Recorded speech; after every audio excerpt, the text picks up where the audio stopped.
Hi guys, I'm Dr. Jenny White, a dentist in Sarasota, Florida, and her fearless patient Susan with our podcast, Open Wide, Unfiltered Opinions between a dentist and her patient. Over the past 25 years or so, I've been sitting in a little room talking to myself all day, and I've gained a lot of wisdom through that process, which I want to share with you. We hope our podcast casts optimism and fearlessness to you so you can rise to the top, stay at the top, and dream bigger than you've ever imagined. So on today's podcast, the soup du jour is empowering the next generation. Take it away, Susan. No, just kidding. Since I represent the next generation, is that what you're talking about? No, go ahead. I take this topic very seriously because I chose to not have children. So the next generation, so to speak, is my child, or that's how I think of it. We've got a lot to talk about today because of all the issues going on in the world with Gen A, B, C, D, E, X, Y, Z, all of it, millennials. And I think I'm going to break this down pretty simply and pretty quickly, according to me, my brain. After visiting Washington, D.C. recently and revisiting all the museums and the monuments, I'm reminded that this country was founded on having a vision, hard work, and inner determination no matter what, and having faith. The inner determination and the faith are the inner soul work jobs, and we've had podcasts about that before. I don't want to rehash all of that, how to get your brain right for the day, morning ritual, routines, things like that, but it's paramount that we do that. I'm talking about what we can do each and every day to show the next generation the essence of what it takes to be empowered and successful. Some simple examples, nothing off the charts, things that are pretty easy to accomplish if you want to have a better life for yourself and for your family. Step number one for me is, and this goes under the category of work ethic. I think we're blessed in the United States to be able to choose what type of job we want, what the requirements are to do the job, and to get those requirements, and to set up our own shop if we want to work for a big company if we want to. We can choose whatever we want to do. We can be an employee. We can be an entrepreneur. Both are terrific. Each has different pros and cons to them. I think there's more risk in being an entrepreneur. You have to wear more hats. There's no guarantee that you have money coming in. It's kind of tricky. Everybody, it's just the American dream to live in a country where we get to choose like this. And it's a privilege that I don't take for granted. So my first empowerment example, super basic, is have the guts and courage to do everything right and enjoy your work. Think about that. Everything right. Do everything right, even when people aren't there, even when no one is checking you. Yeah. Do the right thing. What's the right thing to do? Yeah. And enjoy what you're doing. And if you're not enjoying what you're doing, that is clue number one, that it's not the thing for you. Right. Or you need more help and training and education and something to make it work for you. I'm the first one that arrives at work every day. I try to get more done before anybody else gets in the office. I want the office to set itself apart from the crowd. I don't want to be that place where I'm turning on the lights as my first patient is walking in. Yeah. I am passionate about what I do. I set the precedent for anyone who works for me, and I want someone to outwork me. I welcome it. If you're determined and you want to make a difference, something as simple as getting to work every single day early before the boss means a lot. What do you say? Well, I have a couple of thoughts. The first is that it doesn't, we're forgetting that a lot of people work from home now. I mean, that wasn't sort of something that we did coming up, and it's not something you do in your business or even I do in mine. But there was a lot of work from home folks. So I agree that having the discipline and the focus to stay on task, even if you're working from home where nobody's looking at you, like nobody's checking, oh yeah, they're at their desk. That requires a lot of skill and a lot of dedication. So yeah, I think that that's something folks would need to work on in order to have success these days that work from home. And I think if you are working from home, obviously you can't get to the meeting an hour early. I mean, Yeah. that's kind of silly, Right. but you can overproduce. If you're having a meeting about X, Y, and Z, do a little bit more research than Yeah. what you've done. Just do a little bit more Yeah. for whatever the project is that you're going to be online talking about. Right. I have a personal story on this. I recently reconnected with a friend of mine who she and I worked together in corporate America years and years and years ago. And as we were very close colleagues, we worked for the same boss who we didn't like. And so we were out constantly complaining about him. But anyway, we were very close colleagues and for many, many years. And then as life happens, I was recruited to another firm. She moved to New York and things, we stopped communicating with each other and we lost track of each other. Well, recently, about a year ago, we reconnected again, and it's just been lovely to be reconnected with her. And she and I were chatting just recently about those early corporate days and how women would not help other women. And we saw it time and time and time again where women were sort of backstabbing each other and they were pulling the ladder up from behind them. And that got us talking about this new generation because my friend Joyce, has a 30-year-old who's also in the corporate world, and it's a very different experience for this daughter because they help each other and they communicate more and so forth. And I began to think about what's different. And I just think that there's many more resources for women now. First of all, mentors. I mean, you see women in high positions all the time. It's not an anomaly the way it was back then. And then there's women's groups, and there's lots of resources that young women can take advantage of. I think that's a big difference in helping empowering the next generation is this cultural change that you no longer have to stab each other in the back, that you can be collaborative and still get ahead. And I think too, what do you think? Social media has played a part in that. Oh, yeah, because huge. It's actually done a lot of negative, I think, but it's also brought people together. And you talk about things now that you would never talk about back in the day. Well, that's true. Yeah, there's much more transparency now than there ever was back then. Yeah. Exactly. Because you didn't want to give away your secrets back then because somebody might steal it and get ahead. I mean, it was always this whole competitive thing, which I think has largely gone away, I hope, in the new generation coming up. I can only base things on the dentist world. And my new dentist friends, which I've made a couple of, they're in their 30s, early 40s, possibly.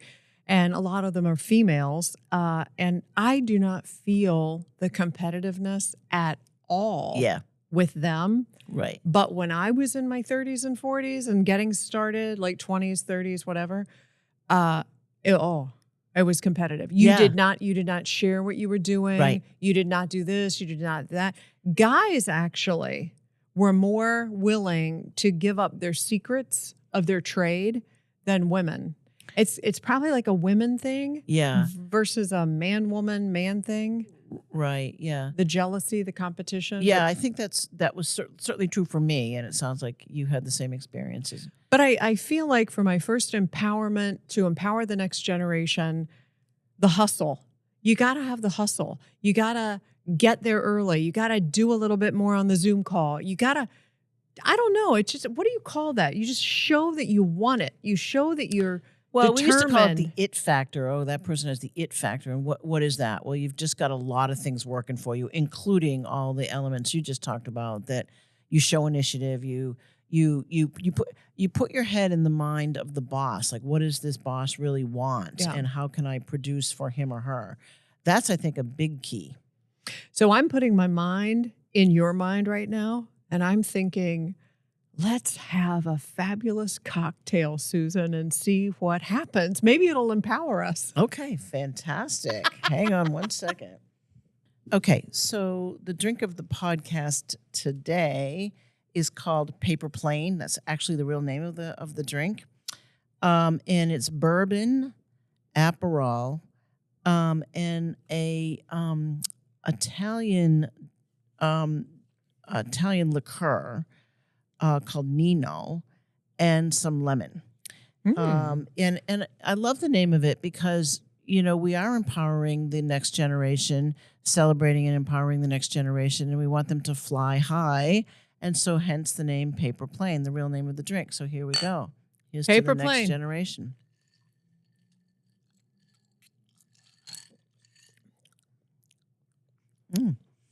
I like Well, it. hopefully they'll do better on rates the next generation. Okay, so Susan's That's an paper plane acquired is going taste. down. Right, it's going down. It's going I mean, down. yeah, I mean, it's okay. I think it's just kind of an acquired taste. You like bourbon. I'm not crazy about bourbon, and bourbon is in this. It's a little, it's got a little bit of a medicine-y taste. Yeah. It's got a fruity taste. Yeah. There's a whole lot going on in There's this a lot glass. going on. Yeah. A lot. That's for sure. Well, thank you. I think I like the name Paper Plane because hopefully the next generation can fly. Fly high, yeah. Fly Yeah, high. because the world is in their hands, I recently had a chance to spend a dinner with two late 20s, early 30s people, and it was lovely to hear their comments and their thinking, and I just don't get that in my daily life. So, and I just really feel like we're in good hands with this next generation. I really do. That makes me feel good Yeah. to hear that. Okay, my second example for the next generation is basically an optimistic mindset. The minute I walk in the door at work, I am the most optimistic person you'll ever meet, no matter what. I keep my optimism high. I do it on purpose. I've trained myself over the past however many years. Even if I'm not feeling well, if I have a personal issue, family issue, if I woke up on the wrong side of the bed, no matter what, if I'm in that office, my attitude, I control my attitude, and I want to put out that energy because it's infectious. I wrote down optimism flows and pessimism sinks. Mm. And I don't know if you've ever worked with a pessimistic person. Mm-hmm. The day, 5 o'clock can't come soon enough. Oh, God. It's like, how much longer do we have to do this? Yeah. And you know what else happens? Nothing happens. Yeah. That's what happens. When you are pessimistic, nothing happens. So business doesn't come in. Opportunities that you want to have happen don't happen. You don't accomplish all your workload, whatever that was, or whatever you needed to do. People don't want to be around you. Meetings don't go your way. And you worry. That's what pessimism causes. So my advice for that next generation is optimism or bust. Yeah, I think that's really, really good advice for anybody, or not just work related, but in life in general. And I'd add a couple of other things. I think that the more you can help others, so become a mentor to others, even if you're new in your career. Know that there's other people who could use your advice, or people are looking up to you, and sort of seek them out and try and see if you can help them climb the ladder or get to the next step or get on that project or succeed in one way or another. Because that will help you develop leadership skills, and it will also help you make you feel good at the same time. I think that's important too. And I would say optimism helps someone who's having a bad day, a bad experience. I mean, little things like that. You can lift somebody's spirit. You can lift somebody whose husband has just been diagnosed with something horrible. If they chuckle one time, if they smirk one time, you've made a difference. Yeah. And that to me is everything. I'm going to jump kind of around here. I also was talking or wanted to mention about Susan and I really feel give a damn about making a difference in people's lives, especially women's lives. And if you are someone that encounters someone, not just like Susan and I, but somebody that you look up to, that you think you'd like to have some of the traits of, ask them if you could talk to them for an hour after work or after school. Ask them if you could come in and just shadow them and see what they do for the day. Just you can learn more in an hour with somebody that you look up to than you can a year worth of classes in school. Yeah. I think. So don't be shy, and don't be afraid to reach out there and just say, hey, could I spend some time with you? I've had some young kids from high school ask me to do that. One of them ultimately became a dentist, and I helped her along the way. Oh, great. I've mentored many young girls that were never in dentistry or never thought of dentistry. I used to speak at the local high schools about, like on career day. Oh, good for you. To just introduce them to the thought of my profession. But again, you've got to have that drive, that work ethic, and you've got to be optimistic. And let me tell you, not every day is a rosy day. It's a choice that you make. It's a choice that you make of what you're going to put out into the world. And I've made my decision and I stick to it. Yeah. So do you still do that with the girls in high school and college and stuff? I mean, like, that's fabulous. I haven't in a while, and I'm not sure if the high schools still offer it, but Oh. I loved doing it. I bet. I Yeah. loved it. And you talk to guys and girls, not just Yeah. girls, but yeah. I think it kind of either financial constraints or something that kind of went, psh, Yeah. I'm not sure. Another example for me for the next generation is being generous. The more you give, the more you get. And I think when you're young and you don't have a lot materialistically or experience-wise, you're thinking, how can I give a lot? Yeah. I don't have a lot to give. Yeah. Yes, you do. Yes, you do. You've got your energy. You've got your passion. You've got your determination. You've got your whatever you've got, give it. Because the more you give, the more you're going to get. Let the car merge in front of you. Let the person have the last seat on the bus. Let the person at the airport go in front of you when you're boarding. You know how that is when everybody's lining up at that gate and it's like 74 people coming from the sides. Let somebody go in front of you. Who cares? It never fails that when we're generous to others, good things start happening to us. And we're like, wow, Yeah. why did that happen? You know, I'd also add, don't be afraid to fail, because that's where the greatest learnings are, is when you fail at something. Take the initiative, raise your hand, say you want to do that. And if you fail, there's lessons in that and there's growth. Yeah. So take the risk, take the initiative, and don't be afraid of failing, because really there's a lot of learning in that too. Absolutely. And how many times have we failed? Oh my God. Get out of town. I'm going to have to drink to that. More paper plane. How many crashes have we had? You're right. Yeah.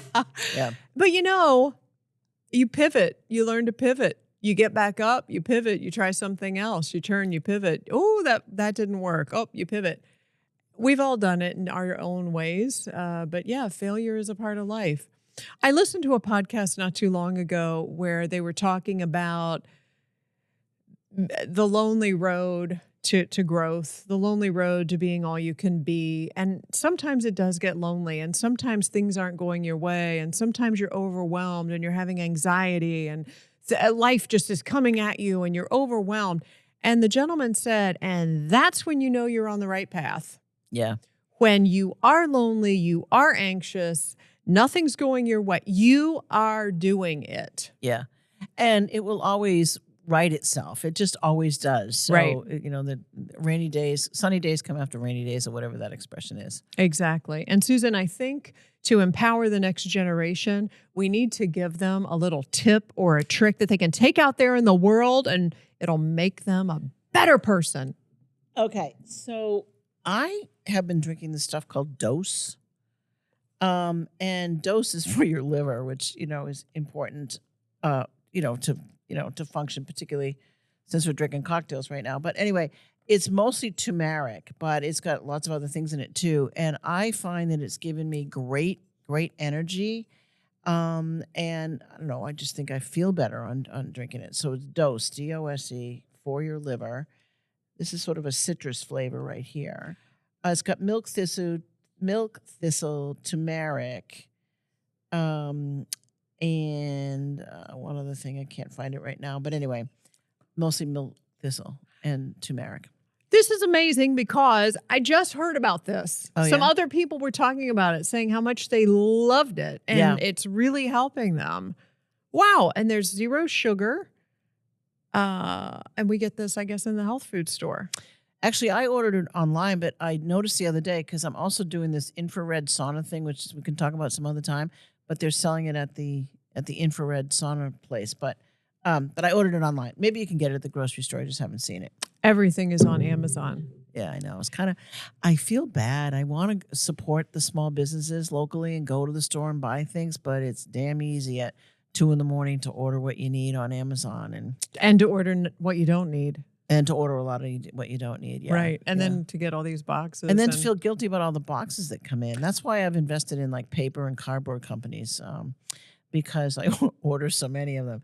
But anyway, we're off track. The over the cliff moment for Tom was one weekend he had 2 Amazon trucks in the front of my house with 2 separate delivery guys dropping boxes at my front door. Oh, yeah. See, it's so easy. And I said, oh, I know. Oh, I didn't know. Oh. Anyway. I feel guilty, but it doesn't stop me. But I do have to say, there's a lot to learn from Jeff Bezos. He started a company, in my opinion, that was selling books, Out of his garage. Yeah. How to make book buying more convenient. And then he learned the ultimate lesson, I guess, for his business. People want convenience. People want easy across the board. How true is that? Yeah, very. But in this podcast, talking about empowering the next generation, it takes grit, it takes determination, it takes showing up first over and over and over. It takes pivoting when you fall. It takes being optimistic no matter what the fall is. It's not easy. Yeah. And it's not convenient. Right. But it's so doable. Right. And he's an example of just keep trying, I'm sure he's got stories of how he's failed a lot in starting Amazon, but that idea that you have in the back of your head, try it. It probably has some merit. And lastly, my last idea for empowering the next generation is I love being a part of a larger cause, and I do believe in donating resources. So whether you donate while you're alive, after you've passed, whatever, find a cause that is meaningful to you. For me, it's the Humane Society. It's donating to medical research causes for incurable things. And it's, what's the last one I was thinking? Oh, abused women and children. I always give to the abused women and children. So when you give, automatically you get more. And I found a really cool website called Charity Navigator. So if you're not sure, I don't know what I want to give to, or I only have $10, or I only have 3 shirts, or whatever it is, go to Charity Navigator. There are reputable places that you can give to. Oh, good. However you want to give. Yeah. So whether you're 18 or you're 118, you can give something. Yeah. You've got something to give. Yeah, no, that's a good point. Yeah. Giving back is great. I don't know, Susan, I'm feeling really optimistic, knowing that you talk to young people and you're very impressed with what you saw. I'm impressed and encouraged by our podcast today and laying out some tips and tricks for the next generation. And I don't know, this is kind of uplifting for me. Yeah, I agree. I was recently at a wedding of 30-year-olds, just smart, accomplished, lovely, nice, well-balanced, kind. And at that moment too, I thought, yeah, okay, we're in good hands in general. Amen. So in closing, it's imperative that we pull up our bootstraps and increase our personal performance bar to a higher level to optimistically outwork and share our success with others. Give to what you love. It will go a long way. And yes, it really does matter to make the world and our country a better place. We appreciate you listening to our show today. And if you like the episode, please subscribe and share with family and friends. We are virtually high-fiving you right now. And that is one empowering wrap! We thank you for listening and hope you enjoyed this podcast. If you did, please share this show with friends and family and subscribe to our YouTube channel. This way, you'll never miss weekly drops. Stay strong, dream big, and floss your teeth.